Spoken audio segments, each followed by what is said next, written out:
Greetings to you all. My name is Imena Alnela, a senior 6 student at Rivera High School, and today I'm joined by Davis Kelly. Trinanina.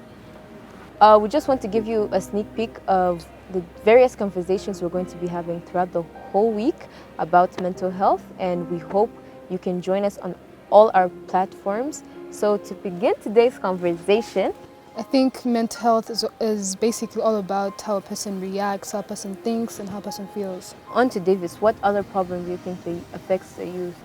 Generational trauma is, as the name suggests, trauma, but it's not experienced by one person, but also is passed on to other generations.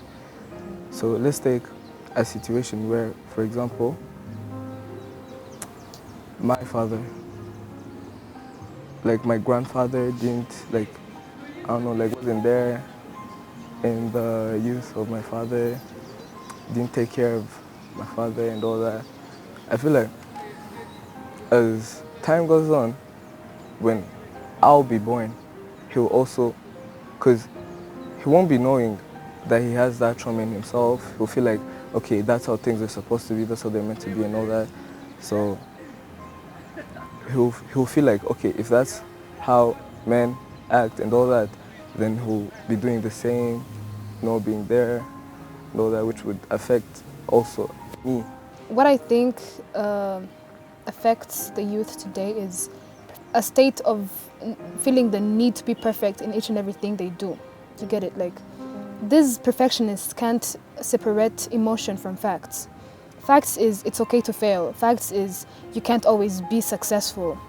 But then perfectionists think it's either go big or go home. It's all in or nothing. You get? So if they try this one time and it fails, then that's it. Then they feel like it's the end of the world. And see, if these people, like mostly the youth, most likely to be having like suicidal thoughts, depression, when they try something and it fails, it's going to be a major cause to depression and anxiety, which might cause suicide, right? They're gonna feel like it's the end of the world, I'm not good enough for anything, I'm basically dumb. And sometimes the perfectionism, that trait may not even come from them, but from the surroundings, their parents. Their parents feeling like, if I was able to do this, you should do better, right?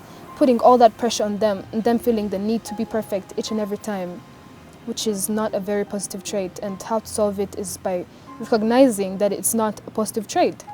That's a very, very different understanding of perfectionism. Whoever didn't know that now knows it's a problem, that it's okay to fail, it's okay to not have something go the way you want it to be, and not let that frustration get to you.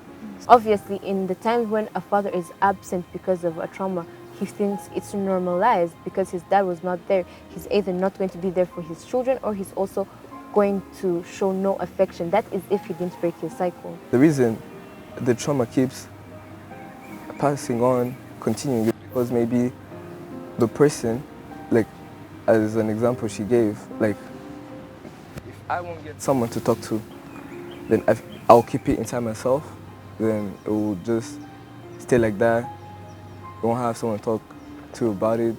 I won't have someone to help me realize, to actually see what's going on. But like, I feel like it would be better if someone would like maybe talk to that person. So the first step would be like open conversation. Yeah, open conversations. Open conversation between families. Yeah. If we want to have children, we have to heal from what we have gone through, those traumas. Now, let me go to my last question. As a post-genocide generation, do you feel like the trauma that was carried down from our parents, the trauma they went through, or our grandparents from the genocide, do you think that trauma somehow passed down to our generation? That is a good question. So of course, the genocide is still affecting us as we speak. There are families out there whereby the parents are like traumatized, right? But they don't know they're traumatized, right? Let's say in my family, where like maybe my parents were genocide survivors, right? And they passed through really hard things that I couldn't relate to. But they never talk about it, right? We reach the the memorial time, right? The memorial period during April and all that, and they don't want to talk about anything. We're just quiet, dead silence, right? And I come to school, I find clubs like Never Again in Revere, right? And PLP and all those other clubs talking about genocide and how it affected people and how it's okay and how reconciliation is important and studying history and realizing all that. But when I go back home, I hear nothing, right? So I have zero information about that. So that is a trauma.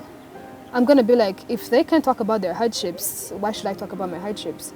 There's no communication. The moment I go through something, I'm not gonna go and tell them. The moment, let's say I go through a sexual abuse, I'm not gonna be like, hi mom, I know you don't talk about your problems, but let me tell you mine. There's not that connection. There is a connection missing between parent and child. That is why it's really important to talk about your feelings, because sometimes one person can be having a trauma but they don't realize it, right? It's not even about not wanting to speak, like it's about not realizing they have a trauma. So unless one person decides to speak up and tell their story, is when that other person is going to be like, yo, I relate, I actually have a story to tell that can help someone else.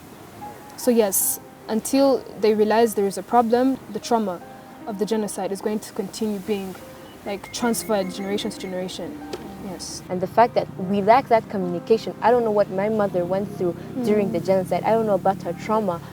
She hides it from me, or it's hard for her to talk about it, or she doesn't recognize that the fact that she can't talk about it is also a trauma in itself. Makes me feel like it's unfair. Why is she not trusting with other people? Why is she very overprotective of me? She's suffocating me. That is because I do not know what she went through. So like you said, if it's open conversation, then I will relate. My mother treats me like this because she went through this, and I understand her. So yes, thank you, Davis, for bringing open conversations as a way to break the cycles. We would also like to thank all our partners, Reason, Mental Health NGO. So hope you have an interesting time. I hope it's a time to learn more about mental health and what goes on and why it should be included in schools.